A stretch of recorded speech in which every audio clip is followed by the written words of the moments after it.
தந்தை மகன் தூயாவின் பெயராலே ஆமன். இன்று டிசம்பர் 3ஆம் நாள் புனித சவேரியாருடைய திருநாளை கொண்டாடும் நாள். வேளாங்கண்ணியில் வாழ்வை நமதாக்க என்ற தலைப்பில் வரைவுரை கொடுக்கப்பட்டது. ஃபாதர் தேவா பலி நிறைவேற்றினார்கள். எனவே தேவா ஃபாதர் வந்ததும் என்ன நடந்தது என்றால், நான் மிகவும் மன வருத்தப்பட்டேன். என்ன மன வருத்தப்பட்டேன் என்றால், ஐயோ, இன்று ஒரு நல்ல ஒரு பிரான்சிஸ் சேவருடைய திருநாள் அன்று மறைவுரை வழமை நற்செய்தியை சார்ந்த மறைவுரையாக இருக்க போகிறது என்று வருத்தப்பட்டேன். ஏனென்றால் தேவா அருட்தந்தை ஏற்கனவே பார்த்திருக்கிறோம் பல முறை. அதிருப்தியாக இல்லாத நிலை இருந்தது. ஆனால் இன்று ஒரு புதுமை நடந்துவிட்டது. என்ன என்றால், அருட்தந்தை தேவா அவர்கள் மிகவும் அருமையாக தயாரித்துக் கொண்டு வந்து அந்த மறைவுரையை கோல்டன் வேர்ட்ஸ் சொல்லுவோம் இல்லையா, ஆங்கிலத்தில் பொன் எழுத்துக்களால் பொறிக்கப்பட வேண்டிய வார்த்தைகள் என்று சொல்கிறோம் அல்லவா, அது போன்ற பொன் எழுத்துக்களால் ஆன மறைவுரை போன்று அழகாக பிரான்சிஸ் சவேரியாருடைய வரலாற்று குறிப்புகளில் இருந்து மறைவுரை கொடுத்தார்கள். அதுக்கு 100க்கு 100 மார்க் கொடுக்கலாம் என்று இருந்த ஒரு சூழ்நிலையில் இறுதியில் மட்டும் ஒரே ஒரு செய்தியை கொடுத்து வளமை நற்செய்தியை நோக்கிய பயணத்திற்கு லேசாக இழுத்து விட்டார்கள். அது என்ன என்றால், இயேசு என்ற வார்த்தைக்கு விரிவாக்கம் தந்தார்கள். இ என்பது இரக்கம், ஏ என்பது ஏற்றம், சு என்பது சுகம் என்று முடித்து விட்டார்கள். அது வளமையாகவும் எடுக்கலாம், சிலுவையாகவும் எடுக்கலாம். ஆனால் அதை எப்படி சிலுவையாக மாற்றுவது என்பதை இப்பொழுது சிறிது பார்த்துவிட்டு நற்செய்திக்குள் போவோம். அதுல இரக்கம் வேண்டும், இரக்கம் எல்லாருக்கும் வேண்டும். அது முதல் படியில் ஒன்றும் தவறில்லை. இரண்டாவது, ஏற்றம் என்பது இந்த ஏற்றம் அல்ல, மண்ணுலக ஏற்றம் அல்ல. எந்த ஏற்றம் என்றால், மனித இனத்திலிருந்து கடவுள் இனமாக நாம் ஏற்றம் பெற வேண்டும். அந்த ஏற்றம் தருபவர் இயேசு. அடுத்து சுகம் என்றால் மண்ணுலக சுகம் இல்லை, விண்ணுலகத்தில் உண்மையான சுகம் என்பது எங்கே இருக்கிறது என்றால், அவர் கடவுளின் உறவை பெற்ற பிறகுதான் நமக்கு உண்மையான சுகம் கிடைக்கும். அதைதான் நாம் என்ன செய்கிறோம் என்றால், திருப்பலியின் பொழுது இப்பொழுது என்ன அமைதி என்று மாற்றிவிட்டார்கள் அல்லவா, அமைதியை பகிர்ந்து கொள்ளுங்கள் என்று வருகிறது அல்லவா, முன்பு சமாதானம் என்று இருந்தது அல்லவா. இந்த அமைதி தான் இன்னும் ஒரு நிலை கூட சென்று விண்ணக சுகம், விண்ணக சுகத்தை தான் நாம் என்ன செய்கிறோம் என்றால் பகிர்ந்து கொள்கிறோம். ஒருவர் மற்றவரை பார்த்து வணங்கும் பொழுது சமாதானம் இல்ல, சண்டை சச்சரவுகள் விளையிற. அது திருப்பலிக்கு வாரத்துக்கு முன்னாடியே நீங்க விளையிருக்கணும். சண்டை போடுறதோடு திருப்பலிக்கு ஒரு புண்ணியம் இல்லைன்னு வச்சுக்குவோம். அந்த இடத்துல நாம் என்ன செய்கிறோம் என்றால், ஒரு நிறைவு நிலையை அடைகிறோம். திருப்பலியில் என்ன நிறைவு நிலையை அடைகிறோம் என்றால், இந்த சமாதானத்தை, இந்த அமைதியை, இந்த சுகத்தை பெறக்கூடிய தகுதியுடையவர்களாக அந்த நேரத்தில் நாம் ஒரு நிலையை அடைகிறோம். அதாவது நற்கருணை புசிக்கிறதுக்கு முந்தைய நிலை. நம் மனதை பக்குவப்படுத்தி அந்த பலியை கொடுத்து ஆண்டவருக்கு ஏற்புடையவர்களாக நாம் மாறி, நாம் அனைவரும் கடவுளின் பிள்ளைகள் என்ற நிலையை பெற்றவர்கள் போன்ற ஒரு நிலையில் இருக்கிறோம் அல்லவா. அந்த நிலையில் நாம் என்ன செய்கிறோம் என்றால், எனக்கு கிடைக்க இருக்கும் அந்த சுகத்தை, அந்த கடவுளின் பிள்ளை என்ற உறவை அடுத்தவர்களோடு பகிர்ந்து கொள்ள நீங்களும் பெற வேண்டும், நீங்களும் கடவுளுடைய பிள்ளையாக மாற வேண்டும் என்ற ஒரு கருத்தில் நாம் என்ன செய்கிறோம் என்றால், அடுத்தவரை பார்த்து வணங்குகிறோம். அதான் பகிர்வு, உறவை பகிர்ந்து கொள்ளுதல். அவர்களுக்காக நாம் வேண்டிக் கொள்கிறோம். என் அருகில் இருப்பவர்களுக்காக நாம் வேண்டும் செயல்தான் அந்த செயல். என்ன செயல்? கடவுளிடம் கேட்கிறோம், இவர்களும் உங்களுடைய பிள்ளையாக மாற வேண்டும் என்று கேட்கிறோம். எனவே அந்த சுகத்தை தரக்கூடியவர், உறவு என்ற சுகத்தை தரக்கூடியவர் என்று தேவா ஃபாதர் அவர்கள் அதை கொஞ்சம் தெளிவுபடுத்தி முடித்திருந்தால் இன்னும் நன்றாக இருந்திருக்கும். இது ஒரு பெரிய புதுமை.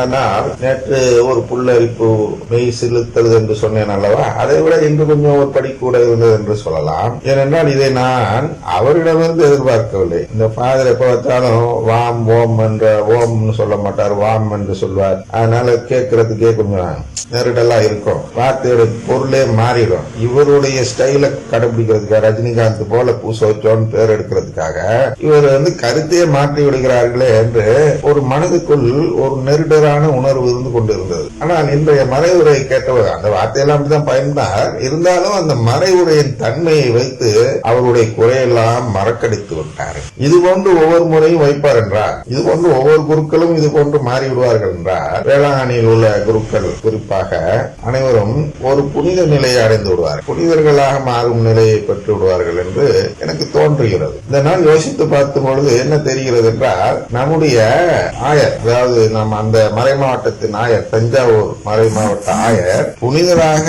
மாற அங்கே வரவில்லை.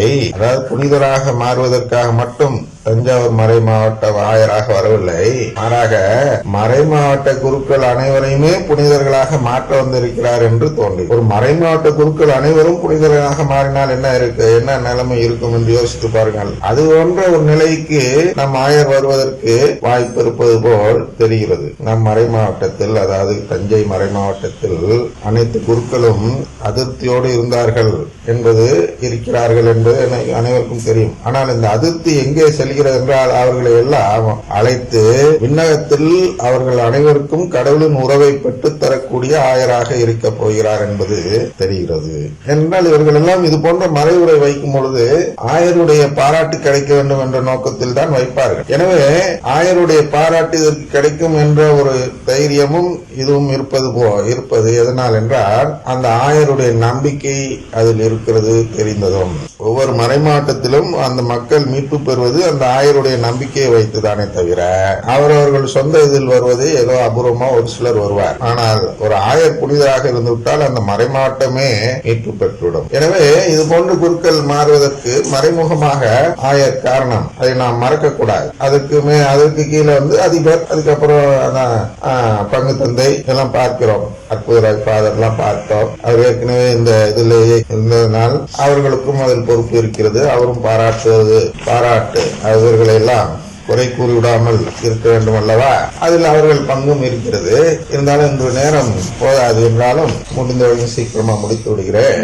என்று நாம் பார்க்க வேண்டிய கருத்துக்கள் என்ன என்றால், நம்பிக்கை கொண்டு திருமுழுக்கு பெறுவோர் மீட்பு பெறுவர், நம்பிக்கையற்றவரோ தண்டனை தீர்ப்பு பெறுவர் என்று இருக்கிறது அல்லவா, அதை நாம் புரிந்து கொள்ள வேண்டும். நம்பிக்கை கொண்டு என்றால் நற்கருணை மீதும் கடவுளின் குடும்பத்தின் மீதும் நம்பிக்கை கொண்டு அதுக்கப்புறம் நீங்க திருமுழுக்கு பெற்றார். பெருமன திருமுழுக்கு இல்ல, ஏற்கனவே ஜேம்ஸ் ஃபாதர் பத்தி பேசியிருக்கோம், இப்போது நேரம் இல்லாதனால் அதெல்லாம் வேண்டாம். ஆனால் நம்பிக்கை கொண்டு திருமுழுக்கு பெற வேண்டும். நம்பிக்கை இல்லாமல் திருமுழுக்கு பெறுவர் பத்தி அவர் பேசவே இல்ல.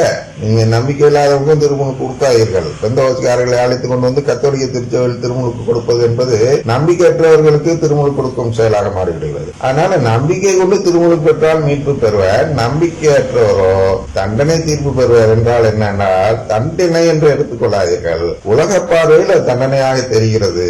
என்ன என்றால், நம்பிக்கையற்றோர்னா கடவுளின் குடும்பத்தின் மீது நம்பிக்கை இல்லாதவருக்கு என்ன தீர்ப்பு கிடைக்கும்? கடவுளின் குடும்பம் இல்லை என்ற தீர்ப்பு கிடைக்கும். அதுதான் தண்டனை தீர்ப்பு என்று சொல்கிறார். நரகம், பேய், பிசாசு, வாட்டுதல் அதெல்லாம் எடுக்காது. நம்பிக்கை கொண்டோர் பின்வரும் அரும் அடையாளங்களை செய்வர். அவர்கள் என் பெயரால் பேய்களை ஓட்டுவர், புதிய மொழிகளை பேசுவர் என்றெல்லாம் பார்த்தோம். அதுகொண்டு சவேரியாருடைய வாழ்க்கையில் அவர் 110 மொழிகளை பேசினார் என்று மறைவுரையில் கூறப்பட்டது.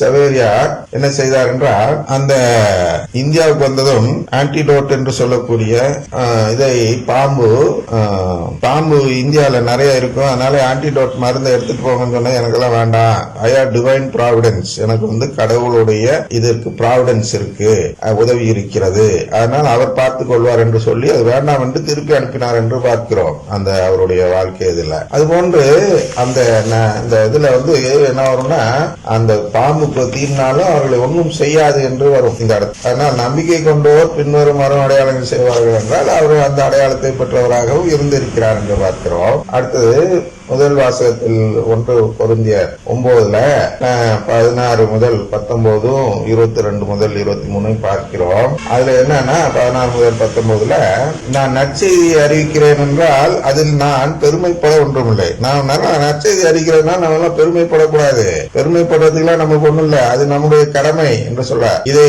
செய்ய வேண்டிய கட்டாயம் எனக்கு உள்ளது, நற்செய்தி அறிவிக்காவிடால் ஐயோ எனக்கு கேடு. இதெல்லாம் ஏற்கனவே பார்த்திருக்கிறோம். நான் ஏன் நற்செய்தி அறிவிக்கிறோம் என்றால், கட்சியில் ஆட்சி சேர்ப்பது போன்று கிறிஸ்தவ மத உறுப்பினர்களை இங்கே பெரும்பான்மையினராக மாற்றுவதற்காக அதெல்லாம் செய்யவில்லை, பெரிய மதமாக்க வேண்டும் என்று கடவுள் விரும்பவில்லை. ஆனால் நாம் ஏன் செய்கிறோம் என்றால், ஐயோ கடவுளின் குடும்பம் இருக்கிறது என்று இவ்வளவு பேருக்கு தெரியாமல் போகிறது, அதனால் அவர்கள் இழந்து விடுகிறார்களே எந்த அளந்த நம்பிக்கை இல்லாமல் தண்டனை தீர்ப்புப்படுகிறார் என்று பார்த்தோம் அல்லவா? அதுபோன்று அவர்களுடைய மீட்பை இழந்து விடுகிறார்களே என்று அவர்கள் மீது உள்ள அக்கறையினால் தான் நாம் நற்செய்தி அறிவிக்கிறோமே தவிர நமக்கு வேற எதுவும் இல்லை. அதுல ஒன்றும் பெருமை எல்லாம் இல்ல, ஒரு பெரும்பான்மை பலத்தை சேர்க்கிறோம் என்ற நிலையெல்லாம் இல்லை. என்ன என்றால் அது நமக்குள்ள கட்டாய நிலை. நான் குடும்பத்தில் இருக்கிறேன் என்றால் நான் நற்செய்தி அறிவிக்க வேண்டும் என்று சொல்கிறார் பவுலடியார். இதை நானாக விரும்பி செய்தால் எனக்கு கைமாறு உண்டு, நானாக விரும்பாவிட்டாலும் இது என்னிடம் ஒப்படைக்கப்பட்டுள்ள பெரும் பொறுப்பாக இருக்கிறது. இது என்னுடைய பொறுப்பு. ஏற்கனவே பேசிட்டோம், குடும்பத்தில் எப்படி பொறுப்பு தானாக வர வேண்டும் குடும்பத்தை நோக்கி என்று ஏற்கனவே பார்த்தோம். அதனால் இதை குடும்பமாக பார்க்க வேண்டும். அப்படியானால் எனக்கு கைமாறு என்ன? எல்லாரும் அந்த கைமாறு என்னப்பா அந்த சபைக்கு போறீங்களா, என்ன கொடுக்குறாங்க அப்படின்னு கேட்கறாங்க. அதுக்கெல்லாம் கைமாறுலாம் எதிர்பார்த்து வராதீர்கள். இங்க கடவுளின் உறவை மட்டும் எதிர்பார்த்து வாருங்கள். உங்களுக்கு எச்சளவுமின்றி நற்செய்தி அறிவிப்பது உள்ள மனநிறைவே அக்கைமாறு. நான் நற்செய்தி அறிவிப்போருக்குரிய உரிமையை கொஞ்சம் கூட பயன்படுத்திக் கொள்ளவில்லை. நான் யாருக்கு அடிமையாய் இல்லாதிருந்தும் பலரை கிறிஸ்துவிடம் கொண்டு வர என்னை எல்லாருக்கும் அடிமையாக்கி கொண்டேன். நம்மை நாமே அடிமையாக்கி கொண்டால்தான் நாம் கிறிஸ்துவிடம் அழைத்து வரும் அந்த கடுமை பணியை செய்ய முடியும். தந்தை மகன் தூயாவின் பேராலே ஆமென்.